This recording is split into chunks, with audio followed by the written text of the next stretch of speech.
পাঙাশ মাছ আমার খুব পছন্দের একটা মাছ। মাছগুলোকে আমি সর্ষের তেলে লবণ, হলুদ আর লঙ্কার গুঁড়ো মাখিয়ে ভেজে নিয়েছি। অন্যদিকে মিক্সির মধ্যে গোটা পেঁয়াজ, আদা, রসুন, একটা কাঁচা লঙ্কা, একটা শুকনো লঙ্কা আর একটু গোটা জিরে, গোটা ধনে নিয়ে পেস্ট করে নিয়েছি।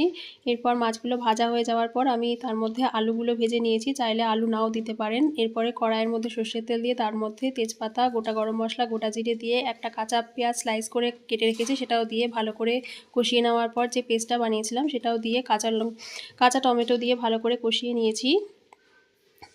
তারপর ঢাকনা খুলে রেগুলার মশলা, লবণ, হলুদ, কাশ্মীরি লঙ্কার গুঁড়ো, জিরে ও ধনের গুঁড়ো দিয়ে অল্প একটু গরম জল দিয়ে কষিয়ে নিয়েছি।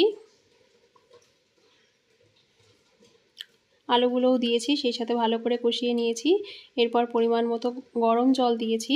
তারপর জলটা ফুটে ওঠার পর আমি ভেজে রাখা মাছগুলো দিয়ে সেটা ভালো করে ফুটিয়ে নামানোর আগে একটু গরম মশলার গুঁড়ো দিয়ে নামিয়ে নিয়েছি। চাইলে ধনেপাতাও দেওয়া যায়।